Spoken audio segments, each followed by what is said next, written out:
Gorton and Denton areas, Labour strongholds for generations. I mean, this was Labour's 38th safest seat, won at the last election by Andrew Gwynn with a majority of more than 13,000. You've now come in third place and have lost 4,000 votes. I mean, it's quite a fall from grace, isn't it? So there's no doubt that last night was a difficult and deeply disappointing night for my party, the Labour Party, and I'm not going to pretend otherwise. I'm not going to try and sugarcoat any of that. What I would say to you, though, is that it's not unusual for governing parties to lose mid-term by-elections. In such a safe seat and to fall into third, is that unusual? Look, I don't think we should overinterpret this result. There is no direct read across from what happens in a by-election to what happens in a subsequent general election. And just because people yesterday in Gorton and Denton voted for a Green MP, it doesn't automatically follow that they want Zach Polanski to be their Prime Minister, or for that matter, Nigel Farage, which I think is the greater threat across the country. Now, look, we have had a difficult night. I don't think the circumstances in which this by-election came about were particularly helpful for us. And for me, that reinforces the importance of all politicians having really high standards in public life when they hold elected office. And we've had a challenging set of headlines in recent weeks. And I think fundamentally, this government is taking decisions, the right long-term decisions, to get more money in people's pockets, to get the economy growing, to invest in our public services. We had good news, didn't we, last week about inflation coming down, about the energy price cap coming down. But I recognise that people who voted yesterday in Manchester haven't felt the effect of that in their day-to-day lives. And so, look, you know, I think that we've got to keep this result in perspective. Good political parties, successful politicians are always in listening mode. And so we will, of course, reflect carefully on that result. But I do think we've got to get on with fixing the problems that we were elected to fix at the general election back in 2020. OK, well, let's talk about some of the lessons. You say that Nigel Farage is the greater threat to the country. And, in fact, Labour did characterise this as a fight between Labour and Reform. I mean, you underestimated the Greens, didn't you? So I think that there was a clear majority in Gorton and Denton against the toxic, divisive politics of Nigel Farage and their candidate Matthew Goodwin there. Let's remember that he was a candidate who said you couldn't really be English unless you had white skin. He was also a candidate that was backed by Tommy Robinson. Now, on this occasion, the Greens did better at mobilising the anti-reform vote for them.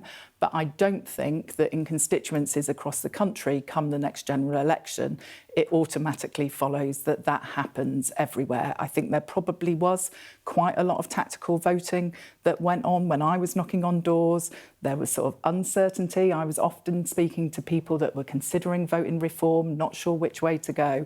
I think there's a lot of volatility in politics at the moment.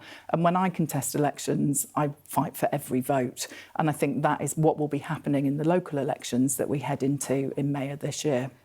You say that you shouldn't extrapolate too much from a by-election, but do you think you can learn lessons from this? Since coming into office, it feels like you've focused a lot on tackling reform, and under Morgan Sweeney, a lot of your policies have seemed to be designed to attract people that might otherwise vote for reform. Should you be concentrating more on issues to the left of politics? I think we have to focus on delivering for the mainstream majority in this country. And I think that what people want to see is investment in the economy. We've secured £340 billion of private investment. They want good jobs for the next generation. They want more money to be in their bank account at the end of the month. They want their public services to be working. And let's remember, from the previous government, we inherited school buildings that were crumbling, people not able to get an NHS dentist. Some people I met back in the general election campaign having to pull their own teeth out because they couldn't access that NHS dentistry. And so I think we've got to tackle those fundamental problems in the country. we've got to get the basics right. We have to sort out the horrific state of our roads.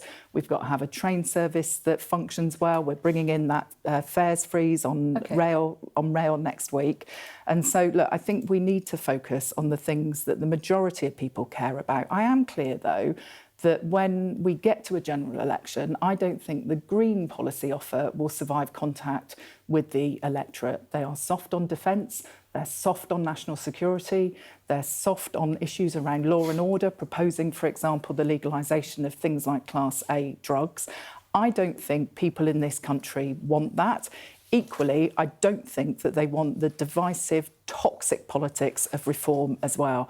And so the Labour Party needs to chart that course, which is going to appeal to the mainstream of voters in this country. Was it a mistake for Keir Starmer to block Andy Burnham? He might have had a better chance in this seat, mightn't he? Oh, look, I'm not going to relitigate that, and I'm not going to get into pontificating on that. The National Executive Committee of the Labour Party took a decision that Andy couldn't stand because he was currently the mayor of Greater Manchester. If he had stood and then there was a subsequent mayoral by-election, that would have been the equivalent of running 20 parliamentary by-election campaigns. OK, but it's a city region of 2.8 million people. I also think it does a disservice to our excellent candidate, Angeliki Stoyer, who threw her heart and soul into this campaign over the last few weeks.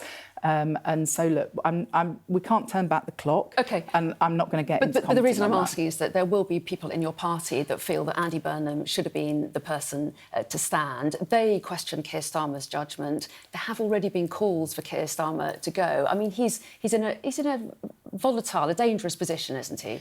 We went through all of that 2 weeks ago. Every single member of the Cabinet came out in support of Keir.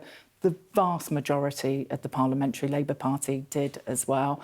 I think that the public want us to be focused on fixing the problems that are out there in the country, not fixated on ourselves. We can't make the mistakes of the last Conservative government who churned through prime ministers, causing huge instability. People used to say to me on the doorstep, you couldn't run a business in the way that this lot, the Conservatives, are trying to run the country. If the person at the top kept changing, you wouldn't ever get anything done. And so, yeah, I think that is why a couple of weeks ago you saw very significant support for Keir and the direction that he wants to take the Labour Party in.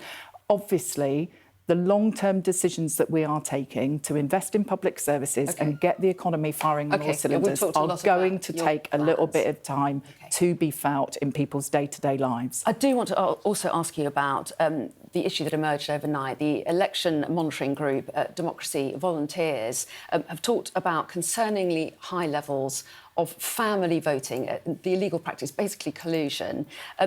That's been disputed by Manchester City Council, but Nigel Farage has condemned what he's called cheating. What do you make of that? Well, Nigel Farage can speak for himself. Clearly, the reports that came in overnight are concerning. Elections must be conducted in line with electoral law. People should be able to vote in a free way and not subject to any coercion. And so it would be right that the appropriate authorities, including potentially the Electoral Commission, look into those reports.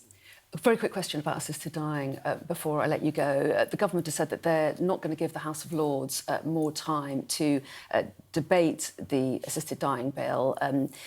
Backers of the bill are accusing a small group of peers of deliberately blocking it by introducing a multitude of amendments. Those peers say they're doing their job, but is it right that the House of Lords may be able to overturn the will of MPs? What's your take on this?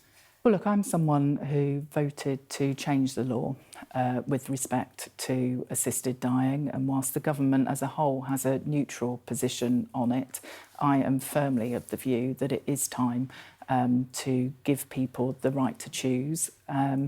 Now, I think that the House of Lords performs an important scrutiny function, but the House of Commons, the directly elected chamber, has made its view known on this issue. And so I would encourage peers to consider this in a timely fashion so that we can continue the debate when it goes back to the Commons.